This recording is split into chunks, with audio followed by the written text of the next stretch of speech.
Hürmetli vatandaşım, nöbetçiliğimizi başlayımız. Vaziyetki agişip, makalalar, haberler kayni-kayninden keliyotadı. Şuna biz mi kayni-kayinde sözleşke mecbur bulduk? Geçirenler vatandaşlarım. Cumhuriyet Halk Cumhuriyeti Hükümeti'nin Birleşken Devletler Teşkilatı daimi turuşluq sabık vekili Çinhuasın Efendi 1997 yılı 10. ayda ve 1998 yılı 3. ayda ayrım halda Birleşken Devletler Teşkilatı'nın kişilik hukuk kitapnamasının yadroluk iki parça ehdinamesi. Birinci, iktisat, cemiyet, medeniyet hukuki halkara ehdinamesi. İkinci, fuqarolar hukuki ve siyasi hukuk halkara ehdinamesiga imza koygan edi.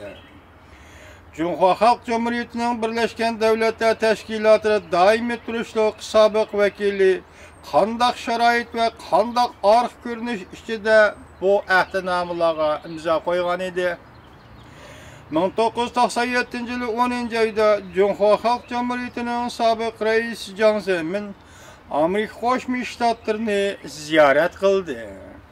1998 yılı Amerika Qo'shma Shtatlarining sabık prezidenti Bill Clinton 6. ayda Cumhuriyet Halk Cumhuriyeti'ni Beijing'ni ziyorat qildi. Bu ziyorat qilishlar TM vaqasi yuz bergandan keyin tunji qatam bo'layotgan ishlar edi. Cumhuriyet Halk Cumhuriyeti'nin Birleşken Devletler Teşkilatı daimi turuşluq sabık vekili şu çağda ani şundaq tarihi şaraitda Birleşken Devletler Teşkilatı kişilik hukuk kitapnamasının yadroluk mazmuni yuqorqi ikki parcha ahdnamaga imza qo'ygan edi. Aralıqda Cumhuriyet Halk Cumhuriyeti Xalq Vekiller Qurultayı İqtisat, Cemiyet, Medeniyet hukuki halkara ahdinamesini tasdiqlab, maqulluqdan ötküzüp icra qilishni yo'lga qo'ydi deb angladik. Biroq bu to'g'rida shaxsan men hujjatlik bir parcha narsa ko'rmadim.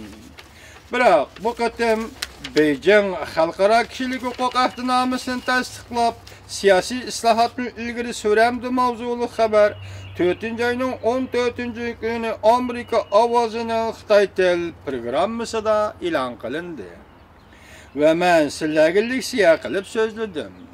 Her iki parça ahdinoma 1966 yılı 12. ayının 16. günü Birleşken Devletler Teşkilatı'nın umumi yığınında ma'qullangan. Bu iki parça ahdinamenin kiriş sözü o'xshashli mundaq başlanadi. Bu ahdinameni tuzishgan har qaysi devletler Birleşken Devletler Teşkilatı'nın nizamnameleri jakarlangan prinsiplarni o'ylashib, insaniyet ailesi azali xas bo'lgan hurmat, inovat hamda barobar tavranmaydigan huquqlarni e'tirof qilish, dunyo erkinlik, adolat va tinchlikning asosi ekanligini o'ylashib, bu huquqlarning insonning o'ziga xos haddiy hurmatidan keladiganligini e'tirof qilib, xalqaro kishilik huquq kitobnomasiga asoslanib, her bir adamın greydanlık ve siyasi hukuktan bahriman buluş, xuddi iqtisat, cemiyet ve medeniyet hukukudan bahriman bolgan o'xshash şarait aslida insaniyetning greydanlık hukuku ve siyasi erkinlik qo'rqitishdan xalos buluş ve kamsitishdan xalos buluş erkinlik g'oyalarini andin ishga oshira oladiganligini e'tirof qilib, har qaysi davlatlarning Birleşken Devletler Teşkilatı'nın nizamnamelariga asoslanib, insonning huquqiy erkinligi, umumiy qadri qimmati, axloqiy harakatlarini ilgari surish majburiyati borligini o'ylashib, her bir şahsının yani başka her bir şahsga xos bo'lgan ijtimoiy mas'uliyat mecburiyetlerini bu ahdinamada e'tirof qilingan huquqlarni ilgari surish ve huquqlarga amal qilish uchun ko'rsatadigan tirishchanliklarini to'nib yetib, tuvandagi moddalarga qo'shildi. Birinchi modda, kichik birinchi, barliq xalqlarning o'z taqdirini o'zi belgilash huquqi bor. Diqqat vatandoshim, hozir Xitoyning mamlakatda xalq vakillar qurultayi tasdiqlaydigan Birleşken Devletler Teşkilatı'nın kişilik hukuk kitapnamesi ve yaka ahdnamesi, yadroluk ahdnamesinin furala hukuku ve siyasi hukuk halkara ahdnamesinin birinci maddesi küçük birinci, barlı halkların öz takdirini özü belgeleş hukuku var. Ular bu hukuk ve erkinlikka asoslanib özlerinin siyasi o'rnini ixtiyoriy belgilaydi.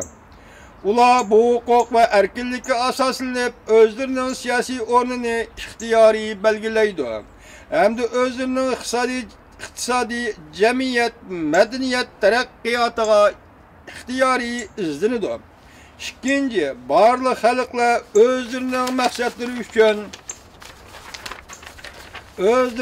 maqsadlari uchun özlerinin tabiiy boyliqlari ve boyliq manbalarini bemalol bartaraf qiladi.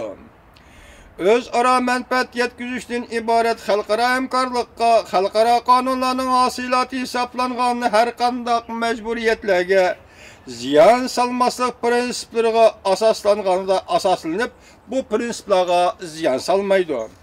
Üçüncü, bu ahdnamen tüzüşken devletler cümleden özünü başkurmaydıgan rayonlarni başkuruşga mas'ul bo'lgan devletler ve havola qilingan rayonlarni başkuruvatgan devletler Birleşken Devletler Teşkilatı'nın nizamnamesining belgilemeleriga muvofiq kelgan ahvol ve sharoit ostida öz taqdirini o'zi belgilashni ishga oshirishni ilgari surib, ham bundaq huquqni hurmat qilishi kerak. Biz yuqorida vatandoshim Xitoyning xalq vakillar qurultayi tasdiqlashga tayyor turayotgan Birleşken Devletler Teşkilatı'nın ikki parcha ahdnamasining o'xshash kirish so'zini va har qanday xalq o'z taqdirini o'zi belgilashga huquqli deydigan birinchi moddasini qisqacha ko'rib o'tdik.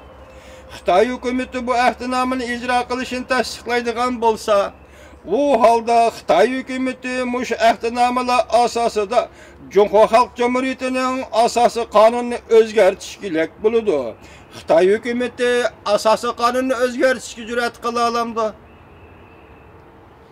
Agar Xitoy hukumati Birleşken Devletler Teşkilatı'nın yuqorqi ikki ahdnamasini tasdiqlaydigan bo'lsa, u holda Xitoy hukumati, ya'ni Cumhuriyet Halk Cumhuriyeti hukumati hozir navbatdagi asosiy qonunni o'zgartirishga to'g'ri keladi.